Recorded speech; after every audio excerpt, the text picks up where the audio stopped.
I'm wondering though, my goal was to finish the series and then to do the perma-free on the first book and then do a big advertising push, but you're saying that I should be doing that now.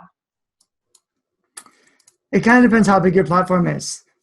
So there's two ways to do it. There's the easy way is just to, if you have some content, give it away for as long as you can, because it's just easier to get people to download something for free. And also because you're getting more, what's the word? For a free book, it'll get more visibility, get more downloads. So it's a feedback loop. So a feedback loop means you're getting more downloads faster, so you can test things like the cover and the description. Right. You can test faster because you can see the results faster. Whereas with a paid book, the results are going to be much slower, so it's harder to figure out what's working, what's not working. So not only are you reaching more readers, but you're also figuring out how to sell your book as well as you can, which is why I think that's why I think it's really valuable to put the first book in a series on Permafree for a while. And it doesn't even have to be a full book. Like what I've done is I'll put the first 5 chapters up and say, this is a sample. Here's the cover. Here's the description. This is just a sample.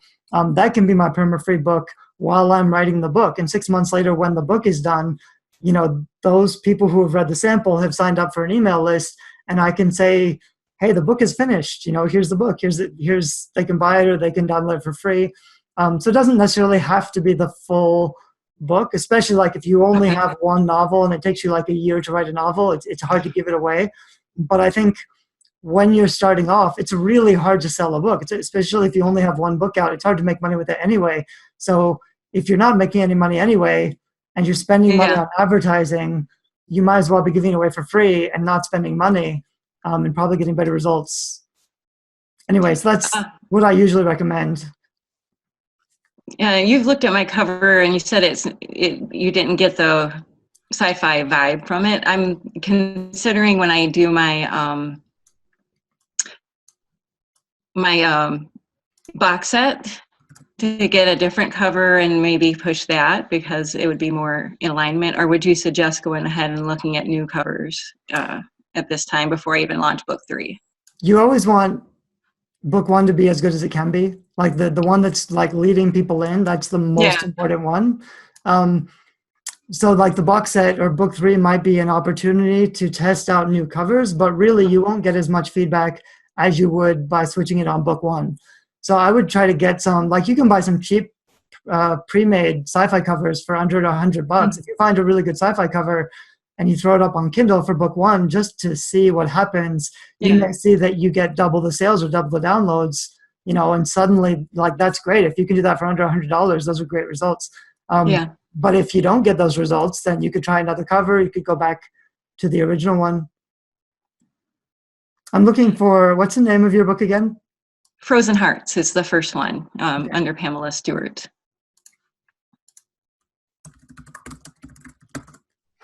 I just wanted to look up, how's it going on Amazon? Yeah, unless I push it, it's really not doing much.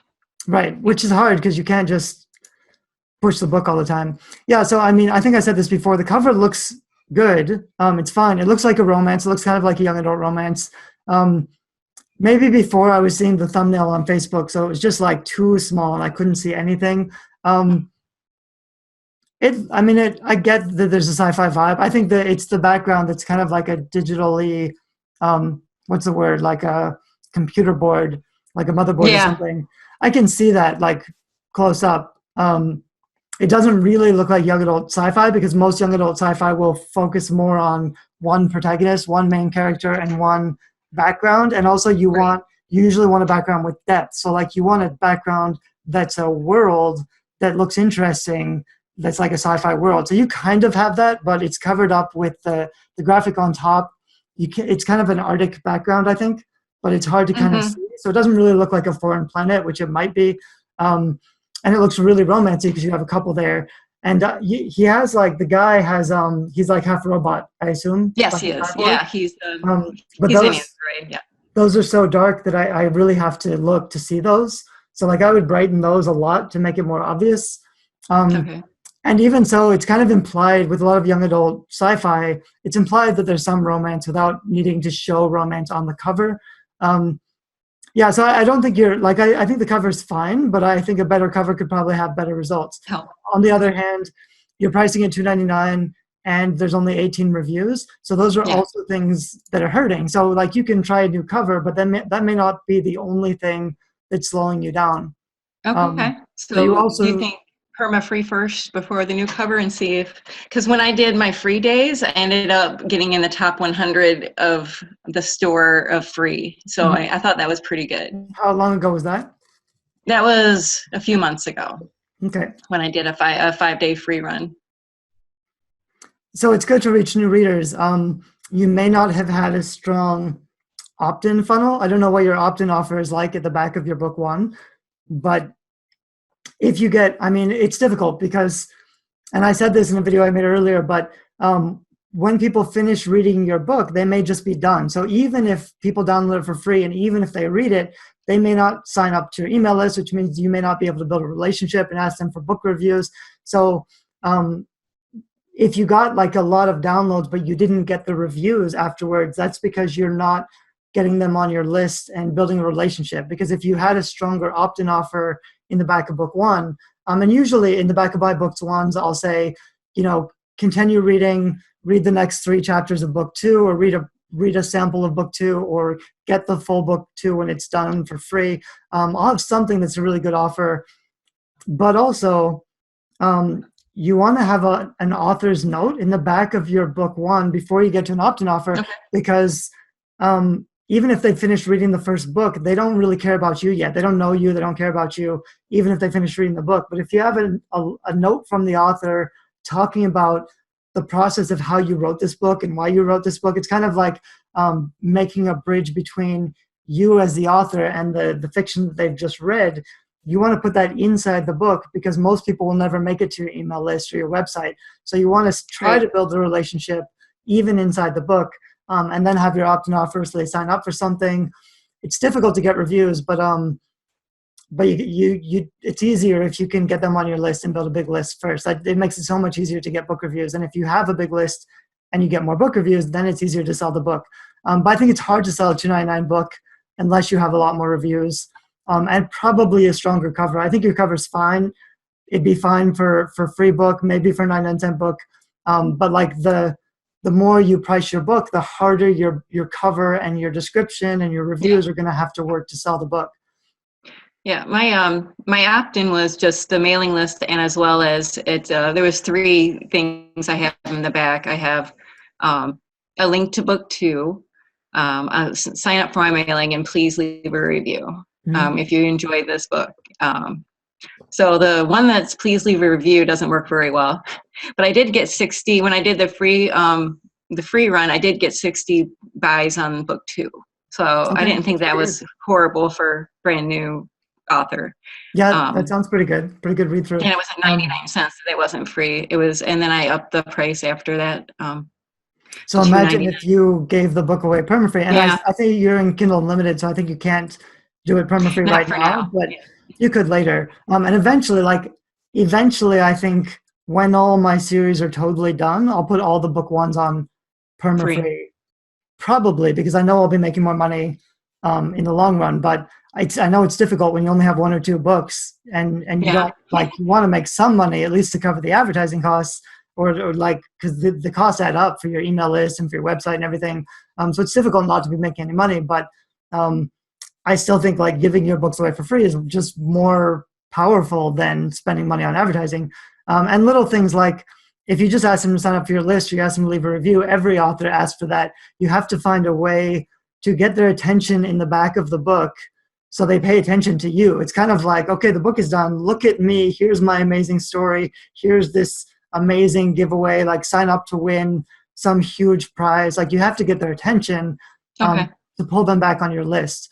And that could be something like something I'll start doing is evergreen giveaways where like I'll have one giveaway set up where I just pick a winner every month. So maybe every month I give away a $50 Amazon credit. So sign up to my list for a chance to win a $50 Amazon credit.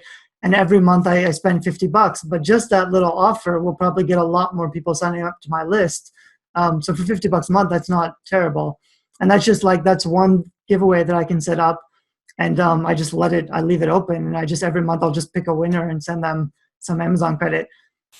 Anyway, so I might do something like that soon, or similar, just because I think like having a giveaway at the end of your book instead of just sign up for a free book or sign up for my list. I think like sign up to win something could work better. Okay. Thank you. How's book 2 coming along? Did you say you're finished, or you still working on it? No, book 2 is up there. It's published. Okay. I don't see that one linked. Oh yeah, I do. Yeah, books in the series. Book 2 is up.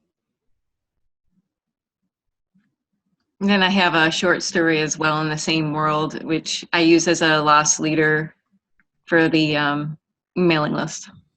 Book 2 is interesting because at the cover, on the one hand, I like it better because it's a clearer sci-fi landscape. It's a really dynamic sci-fi landscape. Everything's a little clearer. I think maybe like the text could be done and maybe it could be more colorful. Like that background could have really vibrant sunset colors. And like, because you have all the right pieces, but it could be like the text could be a little more designed. I'd probably bring the author name down a little bit so it doesn't cover up that spaceship on top. Little things, little tweaks, but I think even just like doubling the contrast to make the colors a lot brighter, more engaging. I think even something small like that could help. Okay. My cover artist is really good about tweaking without even charging. She wants me to be happy, so she's a good one. I also like the your hook at the top of book 2 is in 2155 being different could cost you your life. I think that's a much better hook than you have on book 1. On book 1, it's at the end of the world, company is hard to come by. That doesn't really tell me enough. It's not specific enough. More specific. So I don't know if those hooks are interchangeable, but if you can use book 2's hook on book 1, I think that might improve click-through and buys and stuff also. Okay.